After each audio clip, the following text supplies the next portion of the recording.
esse slide, estamos aqui buscando esses conteúdos, esses assuntos, esses temas, para que eles possam nos ajudar a resolver várias questões em nossas experiências aqui no mundo físico. E precisamos desenvolver esta racionalidade da vida eterna, da vida imortal, do espírito, porque nós não sabemos de tudo. Nós não conseguimos viver a completude do espírito puro. Nós ainda estamos vivendo pequenos ensaios na vida familiar, na vida conjugal. Estamos dando os primeiros impulsos no sentido de evoluirmos para vivermos com o coletivo, com a sociedade, e precisamos destes assuntos, destes temas, desses mentores espirituais de André Luiz, para que a vida faça sentido. E com isso nós estamos hoje apresentando parte 29 dos temas, fragmentos dos livros de André Luiz. E hoje estou apresentando no primeiro retângulo, acompanhado pela seta, indicando o assunto, Ação-Reação, capítulo 16, de nome Débito Aliviado. Este livro, e de todos os livros de André Luiz, foram psicografados pelo nosso inesquecível Chico Xavier, ditado pelo mentor espiritual André Luiz. Nesse primeiro retângulo temos as brechas mentais. Este assunto em destaque diz respeito a um personagem que se apresenta nesse capítulo. É um personagem que se apresenta nesse capítulo 16, Débito Aliviado, que é chamado Adelino Correia. Ele, na presente encarnação, naquela oportunidade da narração de André Luiz, ele está numa superação de uma vida anterior. O Adelino Correia, ele reencarnou no sentido de superar uma personalidade anterior chamado Martim. É ele mesmo. Mas ele, numa vida anterior, o nome dele, uns 100 anos antes, digamos assim, é Martim o nome dele. E a atual encarnação é Adelino Correia. Como Martim, há 100 anos atrás, infelizmente, ele se apaixonou pela madrasta dele e ele, auxiliado por dois subalternos, resolveram, infelizmente, incendiar o corpo do pai do Martim. E ele matou o pai nessas condições, para que ele pudesse ficar com a madrasta, nesse desejo horrendo de alcançar a própria vida do pai, a fim de que ele pudesse ficar com a madrasta. Isso gerou problemáticas profundas no perispírito do Martim, em que ele, ao desencarnar na condição de Martim, é uma personalidade anterior à do Adelino Correia, ele, ao desencarnar, quem recebe ele? O pai que ele vitimou. Ele fica 11 anos aprisionado no umbral e ele sofreu hipnose de espírito das trevas e ele fixou a mente dele nas labaredas do fogo, que ele, ao incendiar o corpo do pai, ele viu as labaredas e ele se fixou mentalmente nessas labaredas desse ato de homicídio perante o pai. E geraram as chamadas brechas mentais, conforme o assunto de destaque. O que seriam brechas mentais? É quando nós violamos as leis divinas e essas violações geram comportamentos culposos, geram comportamentos em que nós não conseguimos nos harmonizar, porque nós violamos a lei divina e precisamos de uma nova reencarnação para que tenhamos a terapêutica do esquecimento de uma vida anterior, o esquecimento do passado, que só se apresenta pelo inconsciente. E o Martim, ele sofreu no umbral durante 11 anos e foi resgatado pelos samaritanos Esses samaritanos fazem parte de uma colônia chamada Mansão Paz, que essa colônia ela fica na região do Umbral, recolhendo esses irmãos infelizes. Um deles é o Martim. O Martim ele ingressa nesta Mansão Paz, neste posto avançado do bem, e é orientado por dois mentores, Druso e Silas. E o Martim começa a desenvolver o que nós precisamos: reforma íntima, transformação para melhor, trilhar a porta estreita do Cristo, tomar a sua cruz e resgatar o anjo que está em nós, por enquanto adormecido. Martim começa a desenvolver várias atividades do bem neste posto, na vida espiritual, Mansão Paz, e ele consegue uma nova oportunidade e reencarna, agora com um novo nome, uma nova oportunidade. Ele reencarna como Adelino Correia. E ele é espírita, desta encarnação posterior à do Martim, em que ele foi um homicida, ele matou o próprio pai, e agora ele é um outro ser, desenvolveu a reforma íntima. Mas ele vem com as consequências da lei de causa e efeito. A epiderme dele, a pele dele, sofre queimações, ele tem a síndrome do fogo selvagem, ele tem essa enfermidade, mas é interessante que nesse capítulo explica, enquanto ele estiver na reforma íntima, na transformação para melhor, esta epiderme, isto é, estas consequências da pele avermelhada, em que repercute o ato dele que incendiou o corpo do pai, como Martim, ele na reforma íntima, um homem caridoso, ele limitou as manifestações desta síndrome do fogo selvagem no organismo físico dele. Porque se ele era um peso como Martim, agora como Adelino, ele é um contrapeso. Ele está superando o que ele foi no passado.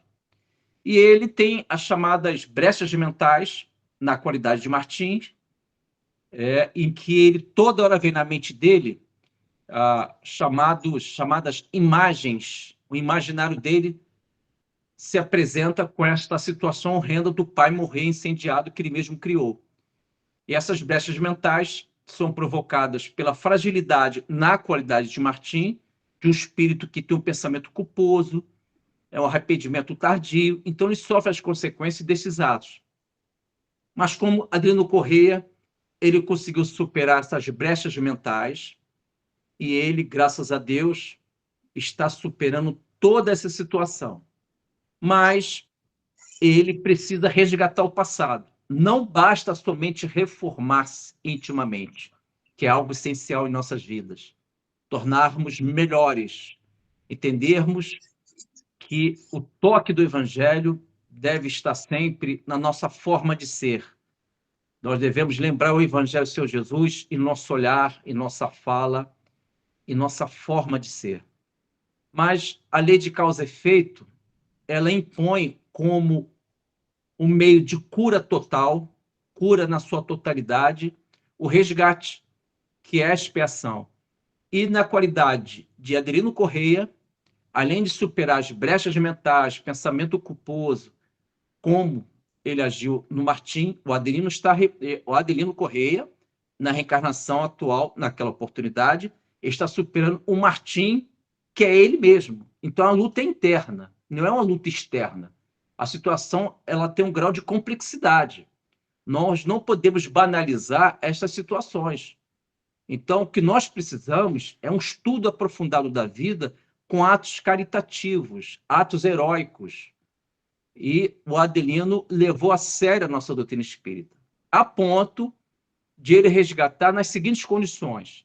Ele, como Adelino, ele recebe os dois subalternos que ajudaram a ele incendiar e matar o pai dele. Ele recebe os dois como filhos adotivos. Ele recebe a madrasta que ele se envolveu na qualidade de Martim como aquela paixão selvagem. Ele recebe a madrasta como uma filha, porque ele casou-se e recebeu a madrasta como filha. Olha que interessante. A madrasta era uma paixão. Na qualidade de filha, ele, como pai, ele vai desenvolver uma mutação, uma transformação daquela paixão animalizada. Agora, como pai, ele vai gerar um afeto paternal. Então, a própria natureza, as relações da misericórdia divina, que permite que nós tenhamos soluções em nossas vidas, ele, na qualidade de pai, ele vai conseguir superar a paixão que ele tinha da madrasta dele, agora como filha. Então, é uma situação muito interessante. Antes era apaixonado pela madrasta. Agora ele é pai da madrasta. Agora ele vai desenvolver o amor paternal. E naquela encarnação, ele um dia estava em casa, olha que algo fascinante em nossas vidas. Tudo tem solução. Ele estava na casinha dele, como Adelino Correia, uma madrugada da vida dele, ele ouve um choro de uma criança recém-nascida. Ele abre a porta, uma mãe deixou aquela criança, abandonou aquela criança para que alguém pudesse auxiliar, abandonou. E ele, quando vê aquela criança no chão, envolvida naturalmente com um acessório ali, de uma toalhinha e tudo mais, ele pega aquela criança e a intuição é forte. Esse é meu pai. E ele começa a resgatar, na qualidade de Adelino Correia, começa a resgatar o que ele foi como Martim, homicida. E Adelino Correia, ele resgata uma nova história, uma nova vida. Então é isso, meus irmãos. Nada está perdido. A doutrina espírita, ela é consoladora em sua profundidade. E para que tenhamos essa noção aprofundada, nós temos uma questão do Livro dos Espíritos, em que eu vou pedir para a Cláudia ler, por gentileza, a questão 135 e também a 135A, são sequentes, a 135 e a A, do Livro dos Espíritos, em que fala do perispírito. Allan Kardec pergunta na questão 135 se existe um intermediário entre o corpo e a alma. E a resposta é o laço, que é o intermediário, que é o perispírito. E a 135A fala qual é a natureza do perispírito. Diz que é semimaterial. E sabemos que o perispírito do Adelino Correia fixou os atos violadores da lei divina do Martim, que é ele mesmo. Então, o Martim gerou para o Adelino Correia as consequências dos seus atos, que ficou no perispírito. O perispírito, ele é um arquivo vivo em que ele registrou esse ato como homicida, um assassino do pai. E, nestas consequências, o Adelino Correia teve uma repercussão no perispírito, teve um trauma perispiritual, a ponto de ele gerar na pele dele, na epiderme dele, essas consequências de uma ardência, de um fogo, de uma labareda de fogo. Ele tem essa síndrome e a pele dele fica toda avermelhada. Mas, como Adelino Correia, ele desenvolveu a reforma íntima, ele viveu a caridade, ele desenvolveu o amor cobre uma multidão de pecados. Então, ele limitou esta moléstia, ele limitou esta enfermidade, porque a reforma íntima conseguiu conter esse arquivo no perispírito, a fim de que essa enfermidade não venha a se manifestar, porque ele é um outro ser. Porque a gente tem que entender que a lei de causa e efeito não é um castigo, mas é um processo educativo. Uma vez que o protegido ou reencarnante ele alcançou a educação espiritual, a doença é desnecessária, porque a doença é um processo educativo, não é um castigo. Não existe castigos eternos. As consequências dos sofrimentos, das nossas dores, segundo a lei de causa e efeito, é para que possamos alcançar a educação do espírito para nunca mais incidirmos nesses atos violadores das leis divinas. E o Adelino conseguiu limitar essa doença dele, porque ele está na caridade, ele está no bem. Então, ele está sepultando, ele está crucificando o Martim, uma personalidade de uma vida anterior. Você pode ler, Cláudia, a questão 135 e a A também, por gentileza. Obrigado. Existe nos homens alguma coisa além da alma e do corpo? Resposta: há o liame que une alma e corpo. Perfeito. Pode ler 135A. a arte, por gentileza. 135A. Qual é a natureza desse liame? Semimaterial. Em outras palavras, um meio termo entre o espírito e o corpo, necessário para que possam comunicar-se mutuamente. É por esse laço que o espírito e matéria agem em reciprocidade. O homem é, assim, formado por três elementos essenciais. O primeiro, o corpo, ou ser material, análogo aos animais e animado pelo mesmo princípio vital. O segundo elemento, a alma, espírito encarnado, cujo corpo é sua habitação. O primeiro, intermediário ou perispírito. Terceiro elemento, é uma substância semimaterial que serve de primeiro invólucro ao espírito e une a alma e o corpo.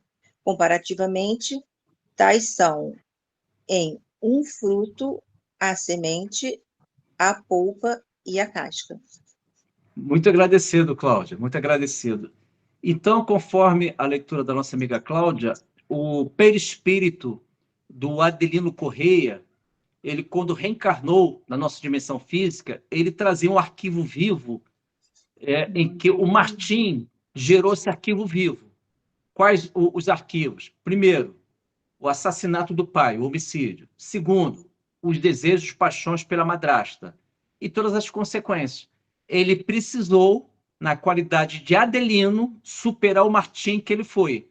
E essa superação, as vias desta superação, reforma íntima, conhecimento espiritual, isto é, sei que eu não tenho uma única vida, eu tenho várias vidas em mim, então eu vou evitar a síndrome da vítima, eu não vou me sentir vítima de um processo em minha vida.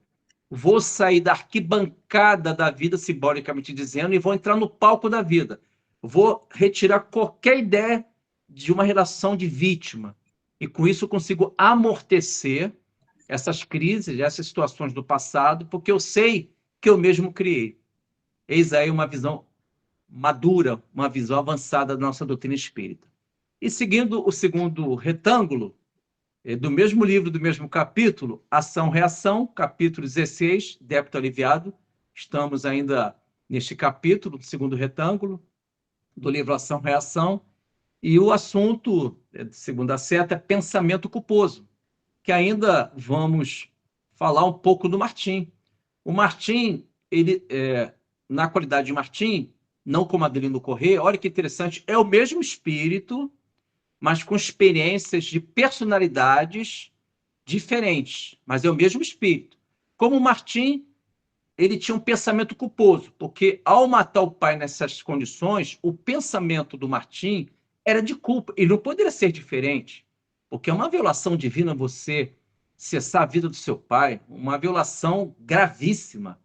E ele, na qualidade de Martim, o pensamento dele, segundo a narração de André Luiz, orientado pelo Druso, pelo Silas, que são mentores espirituais, na Mansão Paz, que é a colônia que André Luiz está ali vivendo as experiências e relatando para a gente esse conhecimento, os pensamentos de Martim são pensamentos culposos.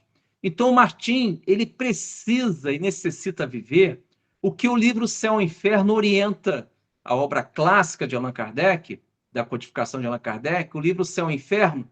Nós temos ali, digamos assim, um meio, uma orientação para que possamos superar essas culpas no passado, essa culpabilidade que geram pensamentos culposos. Então, segundo o livro Céu e Inferno, existe o Código Penal da Vida Futura, está na primeira parte, capítulo 7º, artigo 16, do livro Céu e Inferno, da codificação de Allan Kardec. Então, esse Código Penal da Vida Futura, que se encontra na primeira parte do capítulo 7º, existe um artigo 16, que, segundo Allan Kardec, assessorado, é claro, por São Luís, Santo Agostinho e tantos outros irmãos espirituais superiores, esse artigo 16 diz o seguinte, que existem três condições para superarmos uma falta.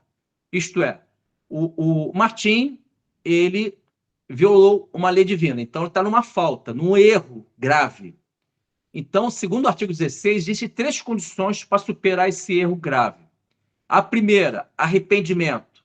O arrependimento é importante, porque o arrependimento são ações, forças que operam em nosso psiquismo, em nossa mente. O arrependimento, ele gera o contraste do bem e o mal. Você consegue diferenciar o bem e o mal. E quanto ficarmos somente no mal, nós não iremos conseguir viver o arrependimento eficaz. Então, a primeira condição é o arrependimento, que tem que ser eficaz. Por que eficaz?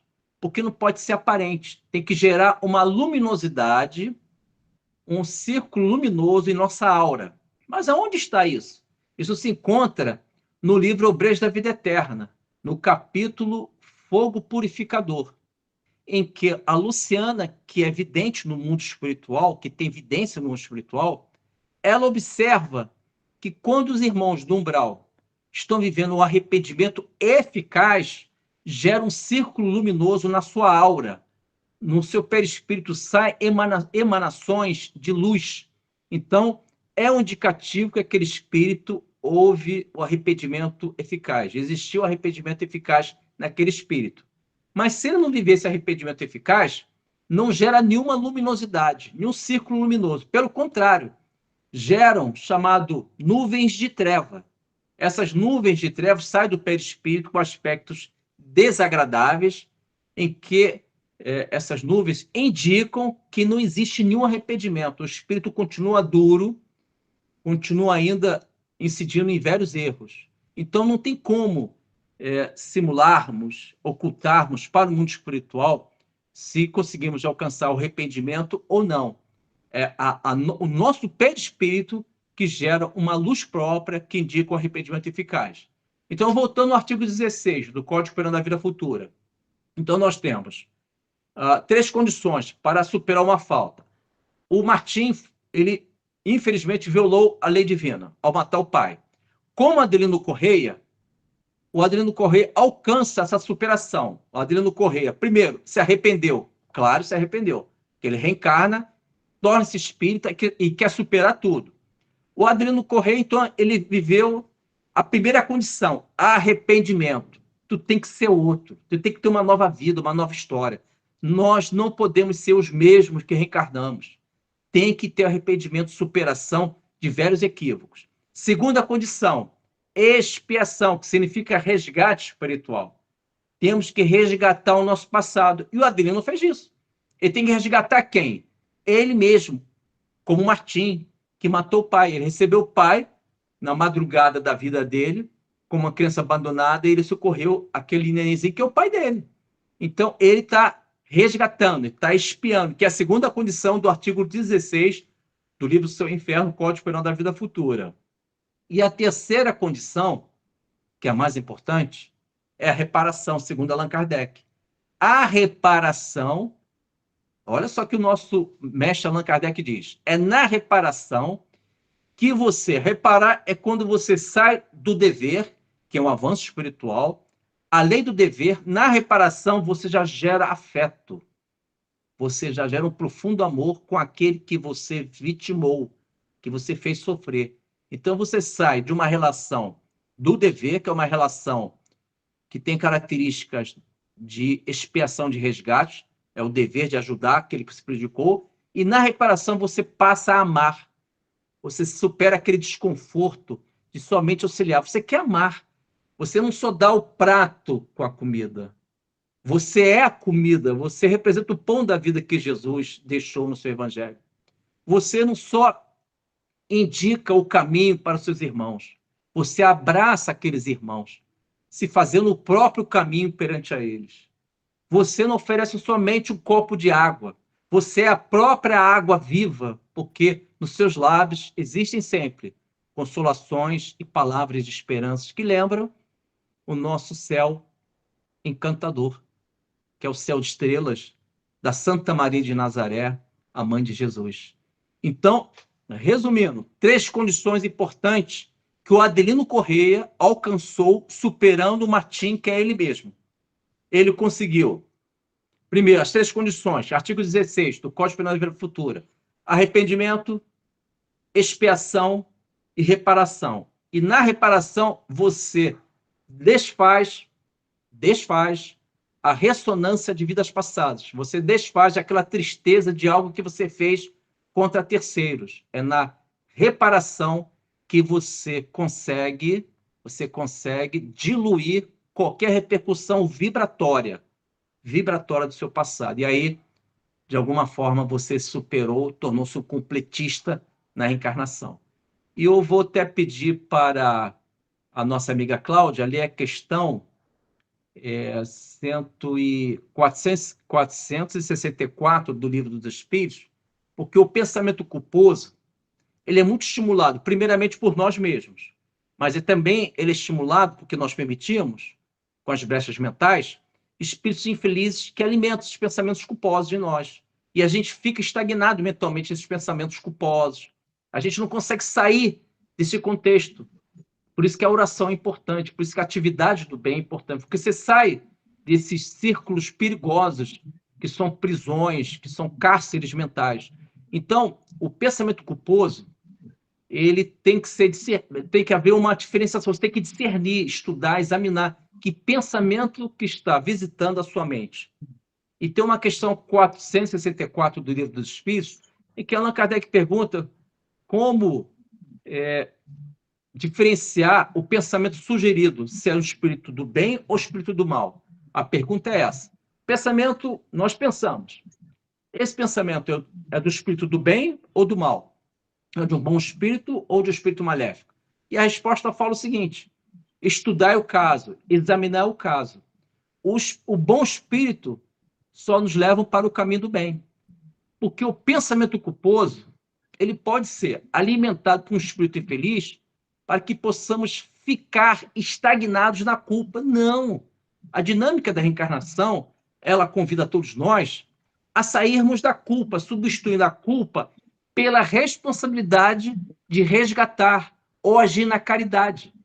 Toda a culpa que eu tenho, eu posso substituir pela caridade. Isso aconteceu com o grande Paulo de Tarso, isso aconteceu com a Maria Madalena. Paulo de Tarso, ele matou Estevão e, no entanto, superou naquela reencarnação poderosa esse ato dele. O apóstolo Paulo de Tarso, que representou o próprio Cristo nas suas epístolas. Então, o Paulo de Tarso substituiu aquele pensamento culposo de ter matado o Estevão, que é o cunhado dele, por sinal, o cunhado dele, que é o irmão da Abigail, e ele conseguiu substituir esse pensamento culposo pelo ato da caridade profunda em Cristo. Da mesma forma, Maria Madalena substituiu, digamos assim, aquela vida de prostituição em que ela entendeu que Cristo é o grande ideal a ser alcançado. E ela renunciou àquela degradação moral para um avanço de espiritualidade. Então, ela substituiu esses comportamentos ao adorar Jesus em atos, pensamentos e em atitudes. Então, Cláudia, você pode ler a questão 464 do Livro dos Espíritos, por gentileza, Cláudia? Sim, pois não. 464. Como distinguir se um pensamento sugerido vem de um bom ou de um mau espírito? Resposta: examinem bem o assunto. Os bons espíritos aconselham apenas o bem. Cabe-lhes distinguir. Muito agradecido, Cláudia. Vocês percebem, meus amigos e minhas amigas, que examinar, digamos assim, algumas traduções do Livro dos Espíritos também falam em estuda o caso, estudar o caso. Então, o que nós precisamos é examinar e estudar os pensamentos, quando estes pensamentos são pensamentos sombrios, são pensamentos que violam a nossa harmonia íntima. Então, o que nós precisamos? Examinar, estudar. E é interessante, né? Você só examina algo se você está apto a examinar. Você tem que se tornar um estudante da vida. Porque se você não estuda a vida, se você não procura uma atitude filosófica, você não procura ganhar uma formação intelectual, moral em Cristo, você nem vai examinar, porque você está tão no automatismo do desequilíbrio que você está recebendo vários pensamentos perigosos e pode comprometer a sua encarnação. E é interessante que o mundo superior, Isso está no Evangelho segundo o Espiritismo, capítulo 3, item 4. Classificação dos mundos. Aí começa, como nós já conhecemos e sabemos, existe o mundo primitivo, em que o mal prevalece intensamente, existe o mundo de provas e expiações, o que nós vivemos, o mal predomina, apesar de existir, em algumas situações, claro, bem limitado o bem, mas o mal predomina aqui nessa terra. Os mundos de regeneração, em que o bem predomina, nosso lar, mas existe ainda o mal. Os mundos ditosos, os mundos celestiais, e vai para o infinito. Aí prevalecem não somente o bem, mas a própria angelitude, o próprio mundo superior. Mas é interessante, quando o Allan Kardec apresenta para a humanidade que o nosso planeta é de provas e expiações, em que o mal predomina, está lá no item 3 do capítulo 4 do Evangelho segundo o Espiritismo. Quer dizer o seguinte, olha, planeta de provas e expiações. Olha o que o mundo superior está analisando, porque nós escutamos isso durante anos na nossa doutrina. Planeta de provas e expiações. Mas já perceberam o que o mundo superior está falando para nós? Se existem provas, eu terei que ganhar formação para poder superar essas provas.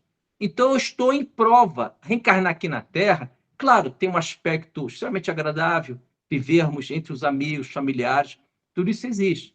Mas existem também algumas realidades que devemos entender que, segundo a nossa doutrina, diz o seguinte: você está no plano de provas e expiações. Provas quer dizer o seguinte: você tem que se preparar, meu filho, porque você vai passar por algumas provas. Porque é assim a nossa escola planetária. Então, se eu preciso de prova, se eu vou viver uma prova, eu preciso ganhar formação espiritual. Então, provas e expiações. Expiações são os resgates. Então, se existe resgate, eu também tenho que me preparar no campo moral. Prova no campo intelectual, expiação no campo moral. Então, eu preciso avançar em espiritualidade. E avançando agora para o terceiro retângulo, livro Missionários da Luz, capítulo 7º, Socorro Espiritual. Nós temos um personagem central, a exemplo do livro Ação-Reação. Cada capítulo de alguns livros de André Luiz, existe às vezes um personagem que só se apresentou naquele capítulo, somente naquele capítulo. E é o exemplo desse irmão do livro Missionários da Luz, também série André Luiz, capítulo 7, Socorro Espiritual, um personagem único chamado Antônio. O Antônio, infelizmente, o Antônio, ele está com os pensamentos de angústia e ele, ao dormir, está encarnado, ele vai para o seu leito, a sua cama, está vivendo aqui na nossa dimensão física, mas ele vive com excesso de preocupações e angústia desnecessária. Então, ele, nesta angústia desnecessária, segundo a narração de André Luiz, ele já incidiu no chamado dores imaginárias, porque às vezes a angústia ela existe, às vezes ela existe, mas às vezes nós acrescentamos algo que a própria angústia fica perplexa, fazendo trocadilho, é claro, né? Estou brincando, a angústia não vai ficar perplexa, a angústia é angústia, mas fazer um trocadilho brincando um pouco, nós acrescentamos nesta angústia algo muito desnecessário, que aí começamos da angústia, que pode ser uma provocação da vida para que possamos ganhar informações no campo da realidade. Às vezes a angústia, o sofrimento nos coloca na realidade da vida. Ó, meu filho, a realidade é essa, vamos superar? Então, às vezes, também tem um aspecto positivo. Então, na angústia desnecessária, se vivermos algumas invigilâncias, a exemplo do Antônio, nós podemos incidir da angústia para a dor imaginária, da angústia para os tormentos voluntários. Nós estamos criando os tormentos de forma voluntária. Não existe aquela dor. Nós estamos criando. Por quê? Porque nós não conseguimos antecipar pelas disciplinas espirituais o poder da oração, o poder do grupo. É interessante o poder do grupo. Porque às vezes você vai no centro espírita, ou numa igreja, ou no núcleo budista, aquele grupo ali, ele acolhe, ele conversa com você não sabendo o que você está vivendo. Então, como é importante a lei de sociedade que é prevista na nossa doutrina. Toda angústia, toda tristeza que venham existir em nossas vidas, não se desliga dos seus grupos. Se mantém naqueles grupos. Porque alguém pode falar algo para você que vai te gerar uma consolação. como é importante vivermos em grupo.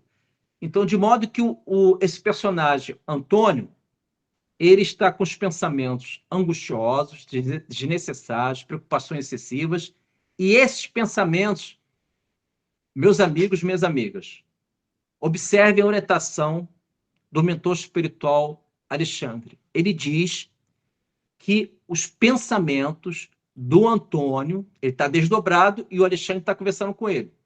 Esses pensamentos do Antônio estão gerando nele pensamentos dessa natureza, de angústia, pensamentos de preocupações excessivas, estão gerando nele acidentes na saúde física e perispiritual. Os pensamentos desequilibrados, desarmônicos, de angústia, de excesso de preocupação, esses pensamentos estão gerando acidentes físicos e perispirituais. Ele pode desencarnar com esses pensamentos, porque ele gerou um padrão. Ele está assim há um certo tempo. Então, pensamentos geram acidentes em nós. Pode gerar em nós situações, desequilíbrios orgânicos, físicos e perispirituais. Então, diante disso, o nosso mentor Alexandre, ele orienta que é necessário o grupo dos samaritanos para ajudar o nosso Antônio, que o Antônio precisa se manter ainda vivo na Terra para poder ajudar a auxiliar seus familiares. Aí o mentor Alexandre, ele telepaticamente, ele convoca um outro mentor chamado Francisco, que é chefe dos samaritanos. Em um dado momento, entram naquele ambiente, naquele quarto em que o Antônio está desdobrado, que vive aqui na Terra, entre os samaritanos, presidido pelo Francisco. E o Francisco faz um diagnóstico também, dizendo que a situação dele é delicada, do Antônio, que pode falecer, desencarnar. Aí, qual a solução? Já que o Antônio não utiliza a prece, não utiliza a força do grupo, a lei de sociedade, os ambientes espirituais, não procura desenvolver a transformação para melhor, a única situação cabível naquele momento é uma transfusão magnética profunda. Aí os samaritanos entendem que o melhor caminho é ter um médium da nossa vida física desdobrado. E eles conseguem. Aí eles conseguem trazer um médium desdobrado, um super médium, com magnetismo profundo, e eles colocam a mãozinha do médium sobre a cabeça do Antônio. Claro, o Antônio está desdobrado. E começa a existir uma transfusão magnética profunda, e consegue refazer as partes perispirituais que estão danificadas, comprometidas pelos pensamentos sombrios que geraram um acidente no organismo físico e perispiritual do Antônio.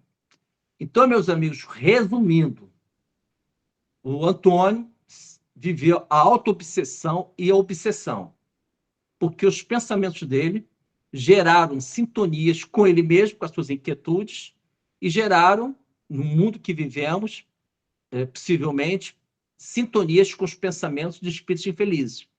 E é interessante, porque às vezes nós ficamos indagando, será que quando a pessoa faz um trabalho, uma magia negra, ou quando a pessoa ela utiliza talismã, palavras mágicas, cabalísticas, isso tem uma influência em nosso mundo mental?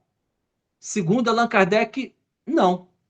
Vamos então para a questão 553, que segundo Allan Kardec, o que atrai um espírito sobre o outro é pelo pensamento, não é o elemento material. Você pode colocar qualquer objeto em que esteja imantado com vibrações pesadas, vibrações deletérias. Mas se o seu pensamento estiver acima de tudo isso em Cristo, não há frequência, não há uma combinação vibratória.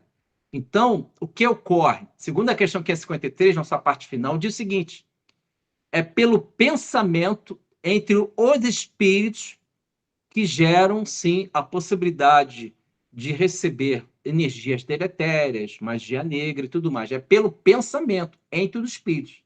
Um espírito infeliz consegue gerar uma sintonia com um espírito reencarnado que abriu brecha. Ele permitiu esse vínculo. não é o objeto em si, não é o aspecto cabalístico, talismã, não é essas questões materiais, e sim é o pensamento que você entra em sintonia com eles. Segunda questão, 553, que eu vou pedir para a Cláudia ler. Pode ser, Cláudia, por gentileza? O áudio, Cláudia. Acho que o áudio da Cláudia... Abri agora. Ah, É tá ótimo. 553. É Qual pode ser 553. o efeito das fórmulas e práticas com as quais certas pessoas pretendem dispor da vontade dos espíritos? O efeito de torná-las ridículas, se não de boa fé. Caso contrário, são tratantes que merecem castigo. Todas as fórmulas são enganosas. Não há nenhuma palavra sacramental, nenhum sinal cabalístico, nenhum talismã que tenha qualquer ação sobre o espírito, porque eles são atraídos apenas pelo pensamento e não pelas coisas materiais. Agradeço, Cláudia. Agradeço. Olha, a leitura da Cláudia permite que nós tenhamos uma fé raciocinada, não é isso? Então, aquele papo de achar o seguinte, nossa, hoje é sexta-feira 13, vi um gato preto e não passei embaixo da escada. Essa questão, ela acaba com esses mitos. Essa questão, ela acaba com o gato preto, acaba no bom sentido, claro, né? Gato preto tem que continuar existindo, né? Um bichinho bonitinho. Mas essa questão 553 entende o seguinte, apenas, está lá a resposta, é apenas pelo pensamento que os espíritos se atraem, seja o espírito encarnado ou desencarnado.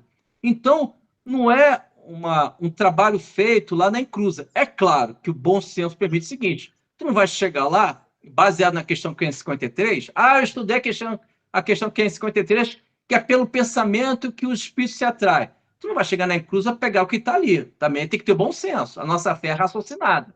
Você se mantém distante, mas sabendo que é apenas pelo pensamento que os espíritos se atraem, seja uma atração superior, uma afinidade luminosa, sublime, ou seja, uma atração horrenda, desagradável, em que, infelizmente, vão gerar uma simbiose, né? Vão ficar entrelaçados num aspecto muito negativo. Então, no caso do Antônio, ele gerou essas sintonias de pensamentos certamente com um espírito infeliz, ou ele mesmo, porque lembrando que nós temos a força anímica, nós temos o animismo, nós temos uma alma. O que é o anímico? O animismo ele é originário do nosso acervo de experiências de vidas passadas. Às vezes, talvez nós temos uma personalidade 3.000 anos antes de Cristo, que ela até hoje se apresenta em nós com velhos padrões, de limites evolutivos desagradáveis que a gente recorre a ela. Então, às vezes, essas sintonias de pensamentos são com essas reencarnações passadas. Quando tem aspectos positivos, quando nós possuímos reencarnações poderosas no caminho do bem, maravilhoso. Aí eu vou recorrer a um monge que eu vivi na Idade Média, em que ali eu tive disciplinas espirituais e que eu entendi que Cristo deve ser adorado em espírito e verdade. Perfeito, perfeito. Eu tenho essa personalidade dos meus arquivos mentais que eu posso visitar e recorrer à força.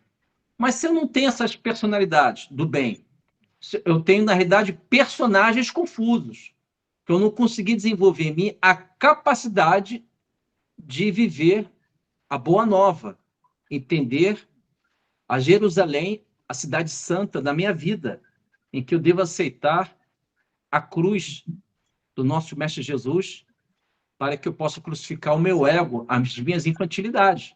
Se eu, porventura, não tenho essas encarnações poderosas, eu posso gerar sintonias perigosas com esse meu passado, que pode comprometer a minha vida.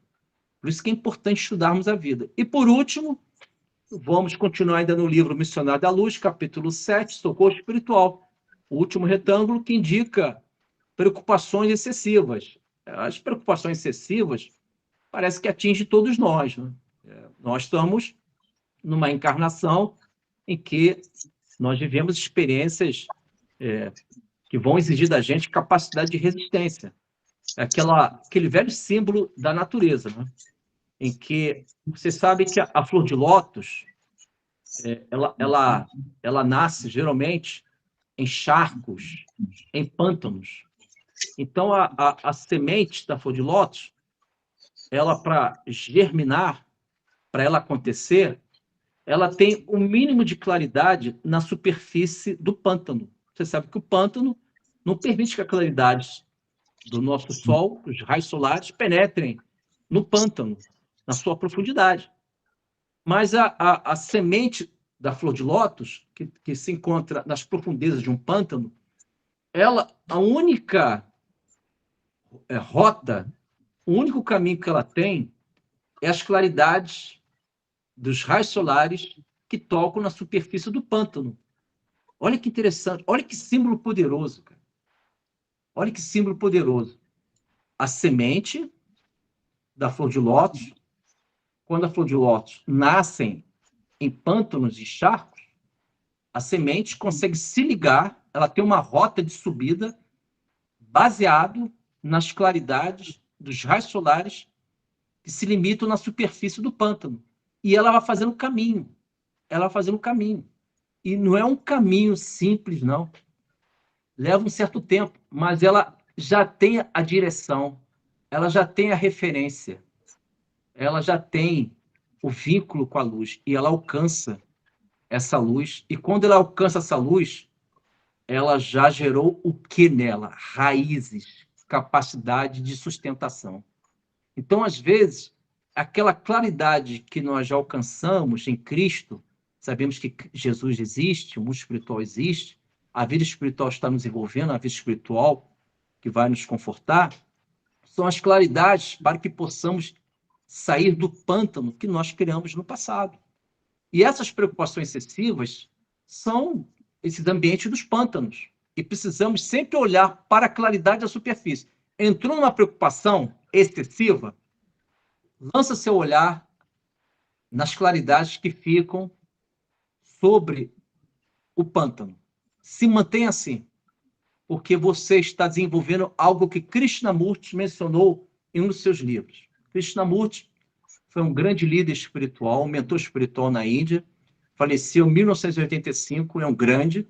Ele diz o seguinte, o nosso Krishnamurti, ele fala, a força e a beleza nascem na capacidade de você suportar um aniquilamento. Vou repetir, vale a pena. A força e a beleza nascem na capacidade de você suportar um aniquilamento. Há um aniquilamento na sua vida, pode ser de natureza mental ou pode ser no mundo externo, no mundo objetivo. São aniquilamentos? Aprenda a resistir. Aprenda a resistir. E faça o bem, a caridade, porque fora da caridade não há salvação. O bem vai permitir em nós algo profundo, como diz Allan Kardec na nota da questão 982 do Livro dos Espíritos, que a Claudinha vai ler daqui a pouquinho. A nota de Allan Kardec diz o seguinte, falando do nosso espiritismo. O nosso espiritismo, que é o cristianismo, o retorno do cristianismo primitivo, digamos assim, é o cristianismo redivivo, é o consolador prometido, segundo o Evangelho de São João, o nosso espiritismo. O Allan Kardec diz, na nota da questão 982, que o espiritismo permite conhecer o que seremos um dia no futuro.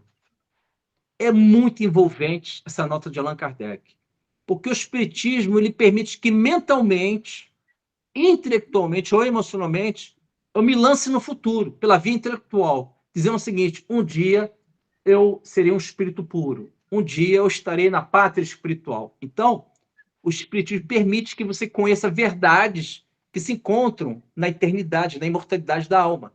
Isso nos dá muita consolação, porque você sabe que se você suportar qualquer aniquilamento, você vai alcançar essa pureza do espírito, você vai alcançar a pátria espiritual.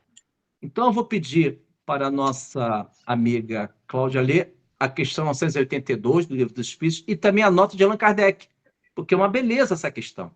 É uma questão clássica. Pode ler, amiga Cláudia, por gentileza? Sim, vamos lá.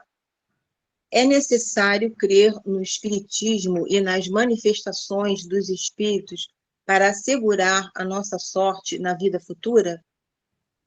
Se assim fosse, todos os que não creem ou que não puderam esclarecer-se seriam deserdados, o que é um absurdo.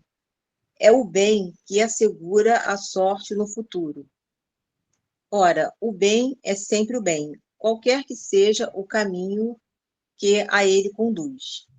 Ver questões 165 e 779. A crença no Espiritismo ajuda o homem a melhorar-se ao fixar-lhe as ideias sobre certos pontos do futuro. Ela apresenta o avanço dos indivíduos e das massas porque permite concebermos o que seremos um dia. É um ponto de apoio para a luz que nos guia. O Espiritismo ensina a suportar as provas com paciência e resignação, desvia o homem dos atos que poderiam retardar-lhe a felicidade futura, e é assim que contribui para a sua felicidade. Mas nunca se disse que sem ele não se possa atingi-la. Agradeço, Cláudia, agradeço. Então, a nota de Allan Kardec diz que o Espiritismo ele permite conhecermos o que um dia seremos. Isso é muito doce, quando estamos em plena encarnação. Quer dizer o seguinte, que eu posso relativizar minha dor. Eu posso relativizar o que estou vivendo, que pode ser um sangramento. É como se, simbolicamente dizendo, olha que interessante, aí eu vou falar em simbologia, porque os símbolos, a gente fixa mais, nós conseguimos fixar grandes ensinamentos pelos símbolos. Então, o Espiritismo, já que Allan Kardec diz que o Espiritismo permite que nós venhamos a conhecer o que seremos um dia, isso é muito forte, porque nos dá coragem, vamos suportar. Então, qual é o símbolo disso? É a mesma coisa, é a mesma situação no simbolismo da vida, quando a pessoa está com os pés sangrando. Eu pergunto a vocês, pessoas que estão com os pés sangrando, são símbolos, impedem de andar? Você vai conseguir andar, conforme a Débora respondeu, mexendo a cabeça, isso mesmo. Pés sangrando não impedem de você caminhar. Claro, existirá um sacrifício, porque os pés estão sangrando, mas você vai continuar sangrando. E a doutrina espírita, sabendo que os teus pés estão sangrando, e você está mesmo assim caminhando, a doutrina espírita nos ensina o seguinte: levanta a cabeça, continue olhando para as estrelas, para o céu, porque as estrelas brilham mais quando as noites são mais escuras. Continue olhando para as estrelas na escuridão da sua vida. E é isso. Que Deus abençoe todos vocês e vamos nos mantermos juntos com o nosso Mestre Jesus.